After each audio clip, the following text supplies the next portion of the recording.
19 साल की उम्र में भाग गए थे मुंबई, खूब कमाया पैसा, नाम, अब हैं बीजेपी के सुपरस्टार। जी हां, हम बात कर रहे हैं 35 साल के मुकेश साहनी की। 19 साल की उम्र में इन्होंने अपना घर छोड़कर ये भागकर मुंबई चले गए थे।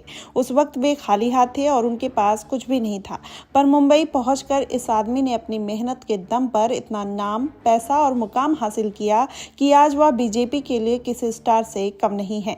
इसे भी ऐसे समझ सकते हैं कि बिहार में बीजेपी के बड़े नेताओं में पीएम नरेंद्र मोदी और अमित शाह के बाद मुकेश की भी खूब डिमांड है। इस डिमांड की खास वजह है कि हालांकि ये कभी साफ करते हैं कि इन्होंने एनडीए को सिर्फ समर्थन दिया है, ना कि बीजेपी में शामिल हुए हैं। लेकिन बात करें, मुकेश बिहार के दरभंगा जिले में सुपौल बाजार के मूल निवासी हैं।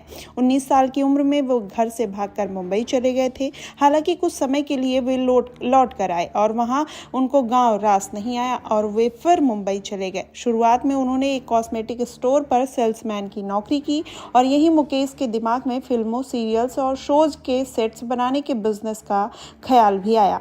उनके लिए सबसे बड़ा मौका तब आया जब नितिन देसाई ने उन्हें शाहरुख खान स्टार फिल्म के लिए देवदास का सेट बनाने के लिए आमंत्रित किया। इस धंधे में शुरुआती सफलताएं मिलने के बाद उन्हें मुकेश सिने वर्ल्ड प्राइवेट लिमिटेड नाम की कंपनी भी बनाई। इन्होंने इसे सफल कारोबार से महज कुछ ही समय में खूब नाम और पैसा कमा लिया। आपको बता दें, मुकेश साहनी महल्ला जाति के हैं। निषाद विकास संघ नाम के एक संगठन के मुखिया भी हैं। गौर हो कि बिहार में मछुआरे और नाविकों की जाति में आने वाले मल्लाह, साहनी, निषाद, बिंद जैसी अति पिछड़ी जातियों की आबादी करीब 5% है। बिहार में इस समय इनका कोई बड़ा नेता नहीं है। मुकेश फूलन देवी के नाम पर इन्हें बीजेपी और एनडीए के लिए बिहार में लामबंद कर रहे हैं। वहीं साहनी के प्रचार वाले विज्ञापनों में फूलन देवी और मल्लाह जाति के एक शहीद जुब्बा साहनी की फोटो लगी हुई है। एनडीए के पोस्टर्स में मुकेश का परिचय देते हुए उनके नाम के साथ सन ऑफ मल्लाह भी जरूर लिखा रहता है। वहीं बता दें, बीजेपी को भरोसा है कि इनकी वजह से पार्टी और गठबंधन को मल्लाहों का जो 5% वोट है वो जरूर मिलेगा।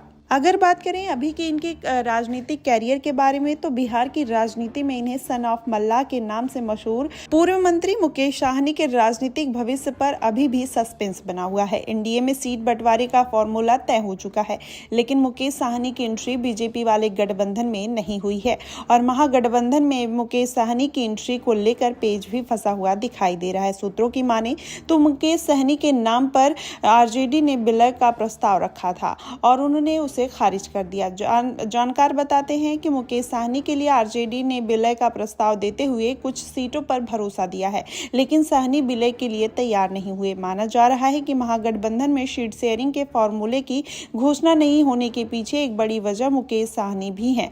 आरजेडी आधिकारिक ऐलान के पहले मुकेश साहनी पर फैसला लेना चाहती है और सूत्रों के मुताबिक आरजेडी मुकेश साहनी को मुजफ्फरपुर सीट पर इस शर्त के साथ देने को तैयार है कि वे अपनी पार्टी का आरजेडी में विलय कर देंगे, लेकिन ये बात नहीं बन पाई। उधर भी वीआईपी से मिले जानकारी के मुताबिक अगर बात करें तो निषाद आरक्षण बातचीत फाइनल होने की पहली और आखिरी शर्त है कि मुकेश साहनी का कहना है कि देश में कुछ भागों में मछुआरों, बंजारों और बांसफोड़, खटवे जैसे व्यावसायिक समुदाय अभी भी छुआछूत के कलंक से पीड़ित हैं और उन्हें आयोग द्वारा अन्य पिछड़े वर्गों के रूप में सूचीबद्ध किया गया है, लेकिन उनको अनुसूचित जनजाति और जाति की सूची में शामिल करने के बारे में सरकार द्वारा विचार किया जाना चाहिए।